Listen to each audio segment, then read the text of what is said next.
Anyway, Jacques, thank you for being here. This is the last session for the day. I'm going to make it as entertaining as possible, but let me spend 2 minutes setting the context, given the proceedings of the day and where we are right now. Jacques Lebel is the country head and sort of CEO of L'Oreal India. He's new to India. He's been here for 7 months. He was, prior to this, the CEO of L'Oreal Mexico, and has spent time with Procter & Gamble and AB InBev in Europe, in the Middle East. So sort of a very seasoned consumer guy.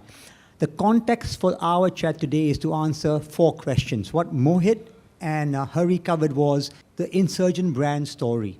But a lot about insurgency says what is happening in the market, because as the Bain presentation this morning sort of highlighted, is that in every category in CPG, insurgent brands are growing 3 to 7 times faster than the incumbents. So let me just set the context of L'Oreal. L'Oreal is the world's largest beauty and personal care company.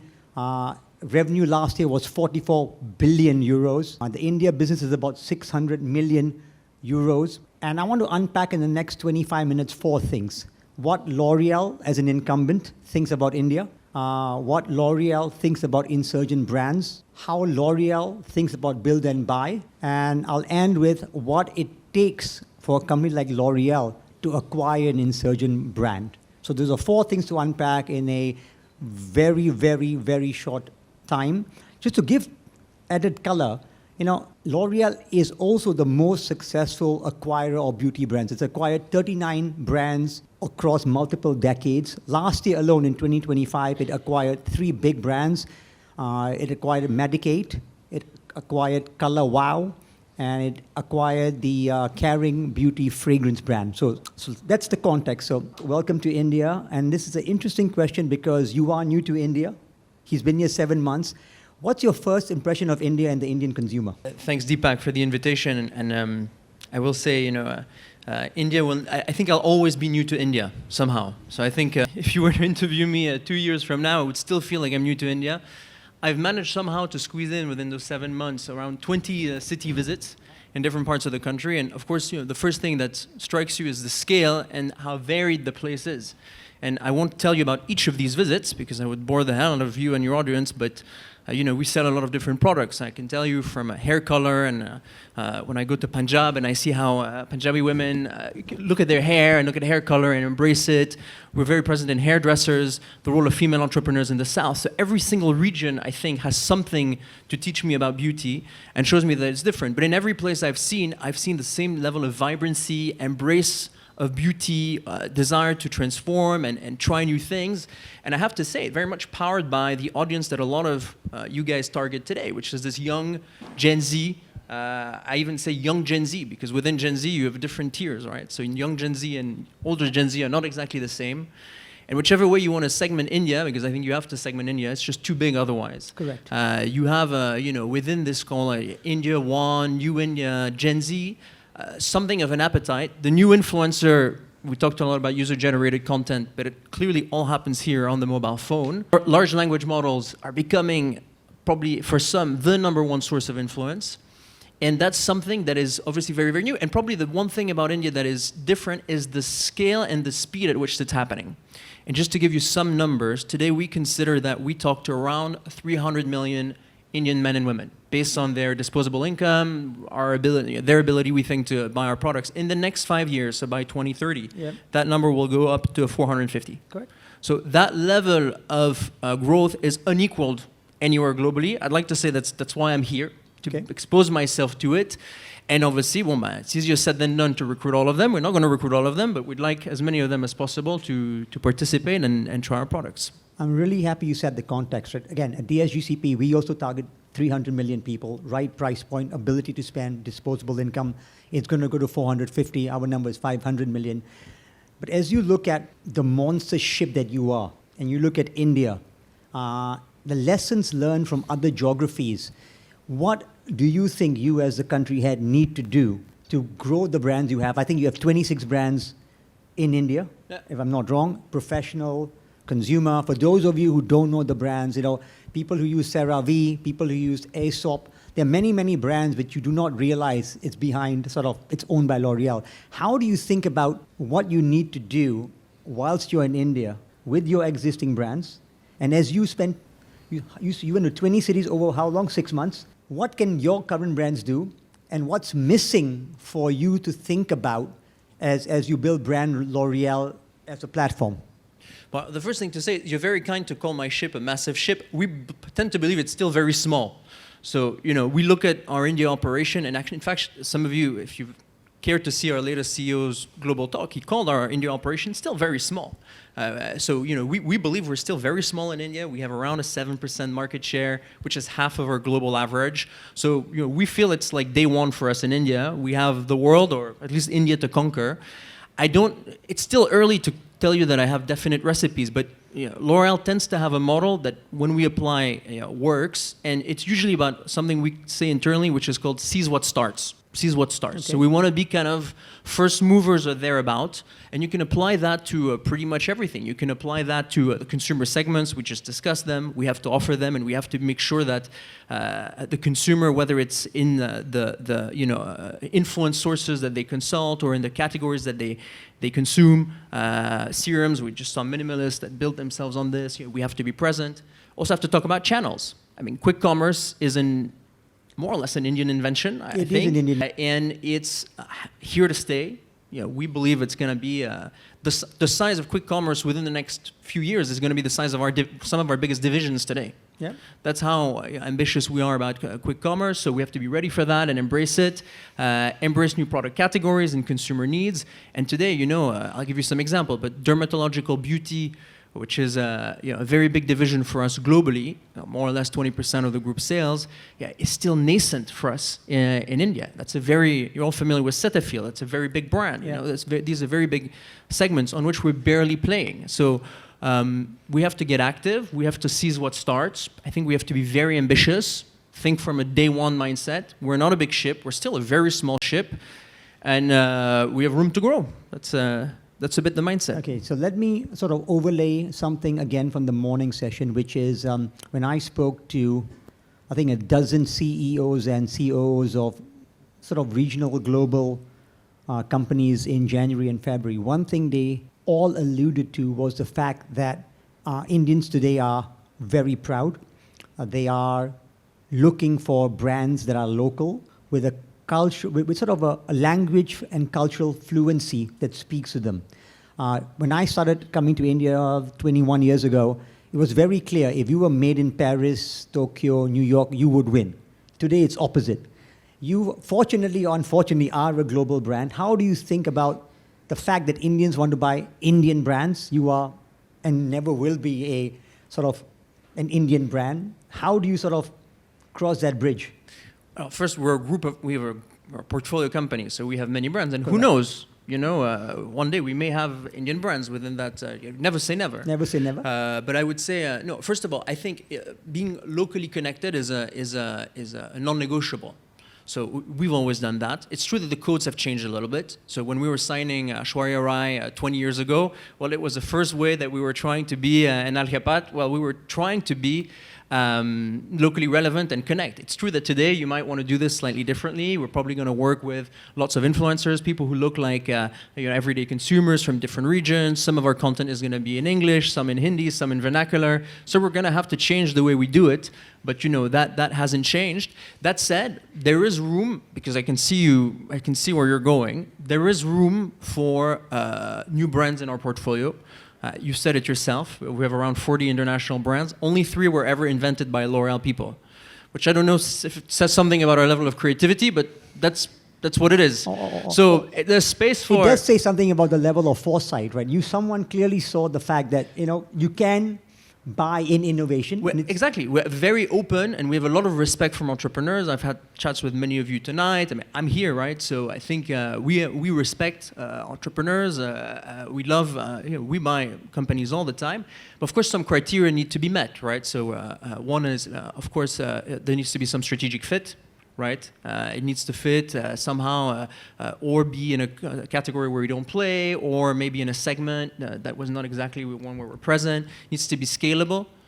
because we like to make things bigger. That's, I think, how we create value together. You mentioned the CeraVe. We mentioned the CeraVe case, which was a small U.S. brand, and we took it to become the #1 derm brand globally. And that's worked out for everyone, including whoever invested in that. So, but to do that, it needs to be scalable. And then there needs to be, I think, and I want to mention that, some sort of cultural, not fit, but synergy and sort of mutual upside. And that's where the contact is very interesting. So if you're very good in one channel, or you understand a specific segment much better, even if it's not our language, we kind of like that. We kind of like that we're going to look at a problem with very different lenses, and we think through that exchange, we might learn more. I'll give you some examples. When we buy a ColorWow, you mentioned ColorWow. ColorWow is a very interesting company. In that company, everyone's an influencer. Everyone creates content at scale. That's very foreign to a L'Oreal audience, where the content creators are some people, the people who work in the company are different skill sets. So are we going to do that tomorrow on all our brands? I reassure you, maybe not, but it provokes an interesting tension, and we like that that's juxtaposition. And to answer your very specific question on India and India Pride, of course, we're also looking there. I cannot comment on anything, but we are aware of the phenomenon. We're very impressed by it, and who knows what the future may hold. You spoke about juxtaposition. You talk about the different lens. You've arrived after 3 years in Mexico, big emerging market, Spanish speaking. Are there any similarities or that you sort of can see in these early days of moving from one emerging market to another, that sort of helps you think through what could work based on what you've seen either in Mexico or in your prior life in other emerging markets? Yeah, I don't have a cookbook, so I left the cookbook.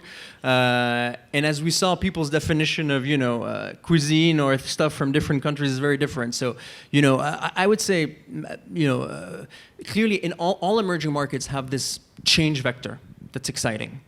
So you got to look at how the young people behave. You got to look at where the new channels are. That's usually what moves the market, and that's usually where the action is. What's different about India is two things, I believe. No, three things. The scale, we talked it. The speed, because here it's happening very fast. Just to give you another example, in the category that we discussed, which is skincare, today 30% of skincare online is either serums or UV products, which are rather new categories, that may not have existed some years ago. So it's happening at pace. And I think what's also different about India, in my view, is the level of coexistence. So when you go and meet consumers, you'll see in the same basket, in the same bathroom, some premium hair care brands, some local Ayurvedic, some homemade remedies, because there's still some homemade, home customized products and assembled products, and all these things coexist in a sort of happy. There's space for the reality. There's a space for a lot of us, and you still have legacy brands, because guess what?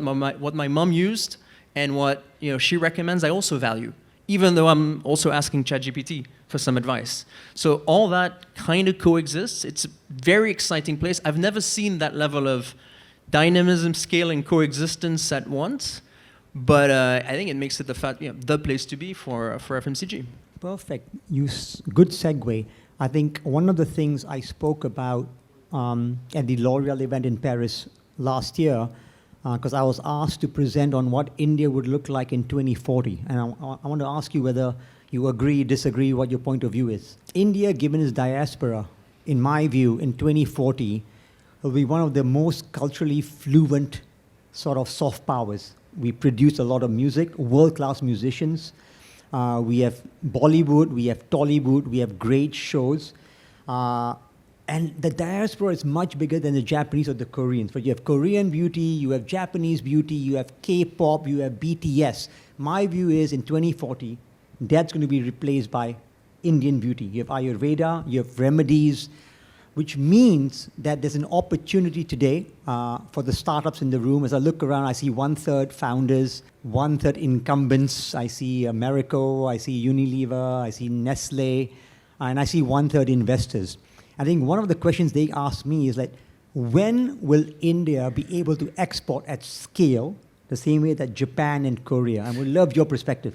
But first, I can tell you that it's happening, because I'm talking to a lot of different companies. Some of you guys are exporting. And that's the beauty of the new economy, and particularly e-commerce. Today, you guys can sell your products from products made in India, Indian brands, in Amazon in the US and the UK, from whichever, pick your city. This has been facilitated, and thanks to the diaspora, but not only the diaspora. I mean, today we're seeing purchase, of course, GCC and all this is where you would expect to see it come up, but I think it's going much further, and I think it's the quality of Indian brands. And the other thing I would say is, today we see Indian brands whose quality we believe can totally match the best of whatever international standard you pick on any category. When you say Indian beauty, it's very interesting because that very concept, I think, is evolving. Ayurveda is one articulation of it, the aesthetics of it, this is one thing, but you might also have a new Indian beauty that is going to be very tech forward, very active forward, very science forward. I mean, you had minimalists here, I think Correct. They would stand for some of these things. And so I think you might have different articulations of Indian beauty, the traditional one that we're all used to, but also some new brands that are kind of redefining problem solution based, active based, and that's an exciting thing to see. What makes them still Indian, but they were developed for Indian people, for the variety of Indian skin needs. So it's a space to watch. I don't make 2040 projections, but I agree that there is a potential there, and it's just another reason to be. I'll give you one simple example. When I started coming into India in 1998, 1999, I just graduated from INSEAD. And everyone here was using a fairness. The whole obsession is you got to be fair and bright and white. And it's now, fast forward 25 years, it's all about embrace your natural self, buy products that sort of enhance what you are, love your curly hair. Yeah, I knew you were going to, the curly hair is a great example of long straight hair being Correct. seen as an archetype, and now embrace your curls as another movement. So I agree. I think the Indian standards of tomorrow will look very different. And we need to espouse that. And by the way, that's something our mature brands also need to do and can do. And sometimes you look at incumbent versus legacy and you say, okay, legacy doesn't grow. There's a huge variety within that. Today, That's one of our very true. fastest moving growing brands is L'Oréal Paris. Now, I won't tell its age because it's a lady, obviously, but it wasn't born yesterday, L'Oréal Paris. It's a brand that has some legacy, some mileage. And of course, some other older brands may struggle more. So it really depends. And I think every brand has a shot at, connecting, depending on how it activates. Okay, I know we've got only 5 minutes left. I'll sort of, one last question for Jacques from me, and then I'll open it up to questions if there are any, which is, given L'Oréal's history, which you have sort of 37 acquisitions over multiple decades, the question I was DM'd the most to ask you was that they acquire 3 or 4 brands a year. When will they make the first Indian acquisition, not an investment, but an acquisition? And more importantly, has L'Oréal thought through where and what type of business they would like to acquire? I don't know. We haven't spoken about this in the past. But is there any agenda where you have I need to acquire next year, or what do I need to acquire in? But just the core question is, what does it take for L'Oréal to acquire something? What must the traits of the brand look like? Minimalist was the most sort of visible acquisition in this category. But your point of view. Of course, I can't disclose anything, so there's where my hands are a bit tied. But what I can tell you is, obviously I'm here, right? So that's one thing. Second, obviously I said we are looking. The one thing to know is we will never buy just a revenue stream. So we're not interested in, and even it's just buying growth or something like that. That's not the story. We buy brands. We respect brands, we buy brands. So if I have one advice to give to anyone that's running a consumer business today is build your brand, the basics, know your audience, develop great products, product quality, all that stuff, because it'll always, in the end, boil down to that. The multiples, the revenue stream we can discuss, but what's important is the brand and the brand quality. I gave my 3 criteria earlier on, so they haven't changed. They're still the same. And I would say do what you do best. Don't try to, if you're thinking about a potential exit with us or with a like-minded partner, it's more about doing what you do best. You don't need to L'Orealize your brand in any way. Quite the contrary. I think you need to do what you figured out, whatever's working with your audience. Know your consumer the way that works for you, which may not be the way that works for us, because you've got your own way of interfacing with your consumer. And then let's talk. Jacques, I'm really happy with that answer, because I think one of the things we've been telling founders sort of for the last 14 years, we don't buy revenue. We buy a soul. We buy a brand that has an identity. You don't have to serve. In fact, you should not serve every segment of the market because we as individuals, over time and with technology, are sort of markets of one. With that, I'm going to sort of open up the floor for 2 questions. After this, we have the bar open. It'll be an evening. You can chat to anyone. Hopefully, Jacques stays for a while. Put up your hands, and we'll take a couple of questions. And please start with your name and who you are and what you do, and then the question. Yeah. Hi, Jack. Sorry, I have a bad throat. But I am Akshay. I am from Rise for Men. We are a men's grooming brand. And thank you so much for this session. And we have been following L'Oreal's journey from like the time we started. So one question I had for you was, if you were to start L'Oreal today, and let's say you are, or you probably have scaled in one category, for example, hair color, and you were to expand into other categories, hair care or something else, would you place these categories under the same brand, or you would probably think it in a different way? Because right now L'Oreal cuts across the category very seamlessly and people appreciate it. But nowadays when we see that people appreciate specifics more than like probably multiple SKUs. So what's your take on that? Yeah, I think it's a very good question, to be honest. And I think consumers' appetite for that has changed a lot. So, probably the way you answer that question today is very different than the way you answer it, 15 years ago. Today, it's clear that, some categories travel better to others, but generally brands need to have expertise. So whereas, whichever brand, for example, if you're an expert of hair, that clearly, gives you a lot of credentials and an opportunity within that category. If you're going to be an expert of skin, today the brands that win in skin on average, tend to be more specialist brands. For example, that's no surprise. There's counterexamples, so it's never a clear cut. And one of the successes of some of your brands, when we look at them, is that you're able to go and explore more verticals than sometimes we would be comfortable with. So you're able to launch, be a skin brand and launch a deodorant, or vice versa. So there's counterexamples. And generally, it'll boil down to know your audience. What is your audience looking for? What do you stand for in the eyes of the consumer? So it's not a rigorous thing, If you're derm and if you're known for derm credentials, maybe you can straddle more categories because the derm, will look after your skin. That's a full body thing. Maybe you can do a bit of hygiene. So it's a case by case thing. It's not cookie cutter. Generally, you might need a few more brands to do the job today than you necessarily needed 15 years ago. That's a fair observation. So is it right to say that hair color and hair care can sit together in same brand, probably like in different time frames? But so if you're asking me if you should launch hair color or hair care, I don't know. We can talk later over drinks. I'm happy to solve individual problems, but it's really a case by case thing. The beauty today, I'll tell you what. Here's my way out.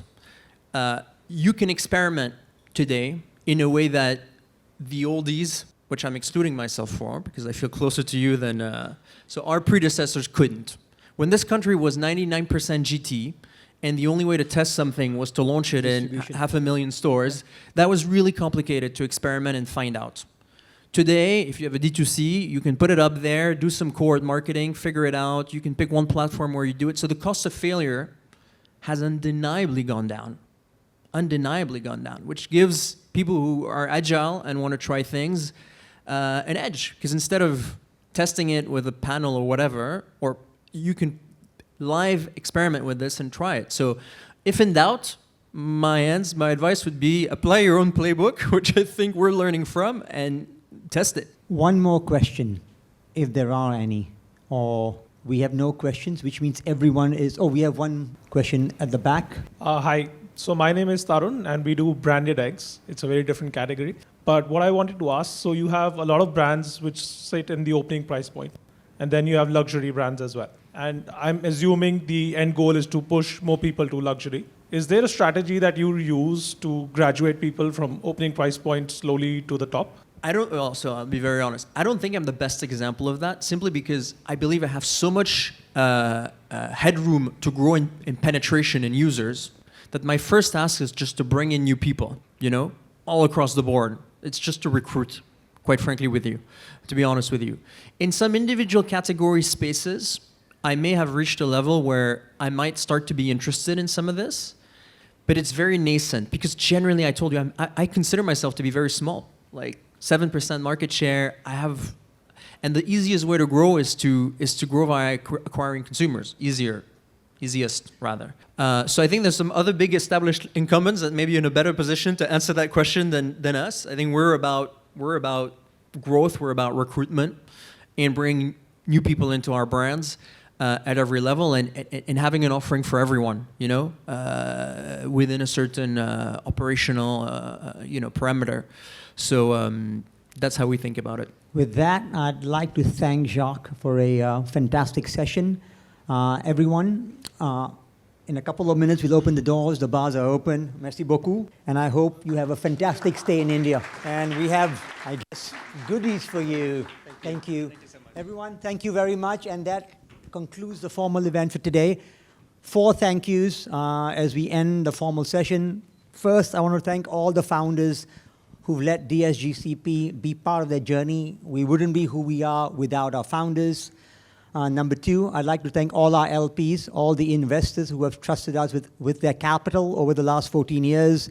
It's been a very hard journey, sort of building the brand. We were the first to build this in India, and I'm happy we're still doing it 14 years later. Number 3, I want to thank sincerely the DSGCP team, led by Hari in India, Samir in Singapore. The team has stood by me over the decades as we were building the brands. And I can promise you one thing, it's been hard. I sometimes shout, but we are just getting started. And 4th, I'd like to thank my wife, Sona. I can't see where she is. But when I quit my job a long time ago and I told her I'm going to move to India and start a consumer fund, I said, you got to promise me you don't quit your job because we're going to have no salary for the first 5 years. Thankfully, it's worked out, but I want to thank Sona. And for those of you who don't know, the S in DSG is Sona. With that, thank you very much. Please enjoy the evening, and thank you for being here.